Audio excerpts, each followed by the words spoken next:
అందరికీ మంచి చేయాలి, మేలు జరగాలి అనే విషయంలో ముందువాడుగా ఉంటాడు. మేం బాగానే ఉన్నాం, మధ్యలో మీ గొడవ ఏంట్రా అన్నట్లు ఉంది పరిస్థితి. వివరాల్లోకి వెళ్తే, నాకు నచ్చితేనే వస్తా, మనసుకు నచ్చితేనే చేస్తా.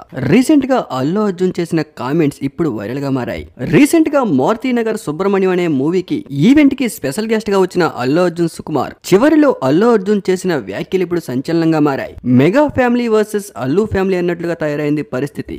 ఎన్నికల టైంలో వచ్చిన విమర్శలతో అల్లు అర్జున్ పుష్ప 2 పోస్ట్ పోన్ కూడా చేశారని కొన్ని వ్యాఖ్యలు వినిపించాయి. కానీ అల్లు అర్జున్ మాట్లాడుతూ ఈసారి డిసెంబర్ 6 తగ్గేదేలే అంటూ, ఎవరొచ్చినా కూడా ఈసారి మామూలుగా ఉండదంటూ, చివరిలో నాకు ఏదైనా నచ్చితే చేస్తా, నచ్చితేనే చూస్తా అన్నట్లుగా ఖైదీ నెంబర్ 150లో చిరంజీవి చెప్పే డైలాగ్ ను రిపీట్ చేశారు అల్లు అర్జున్. దీంతో ఒక్కసారిగా ఈ కాంట్రవర్సీకి హార్ట్ బీట్ డబుల్ అయింది. మెగా ఫ్యాన్స్ కి బీపీ రేజ్ అయింది. చిరంజీవి పుట్టినరోజు సందర్భంగా అల్లు అర్జున్ ట్వీట్ చేశారు. కానీ ఈ ట్వీట్ పై ఇంతవరకు మెగాస్టార్ చిరంజీవి స్పందించలేదు. అసలు ఈ కాంట్రవర్సీ ఎక్కడ మొదలైందంటే, ఎన్నికలకు ముందు అల్లు అర్జున్ నంద్యాల వెళ్లి తన ఫ్రెండ్ వైసీపీ పార్టీలో ఉంటే ఓటేయమని సపోర్ట్ చేశారు. అక్కడ మొదలైంది అసలు స్టోరీ. కూటమి ప్రభుత్వం గెలిపించుకోవడానికి అప్పట్లో చంద్రబాబు నాయుడు, పవన్ కళ్యాణ్ నానా కష్టాలు పడుతుంటే మధ్యలో ఇదేంట్రా బాబు అన్నట్లుగా అప్పట్లో ఇది బాగా కాంట్రవర్సీగా మారింది.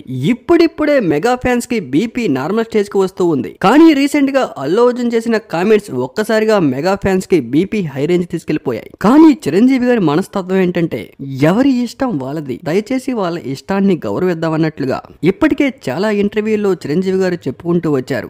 ఎవరి అభిప్రాయం వాళ్ళది, ఎవరికి నచ్చిన వాళ్ళకి వాళ్ళు సపోర్ట్ చేసుకుంటున్నారు, అందులో తప్పేముంది అన్నట్లుగా అల్లు అర్జున్ ఫ్యాన్స్ రియాక్ట్ అవుతున్నారు.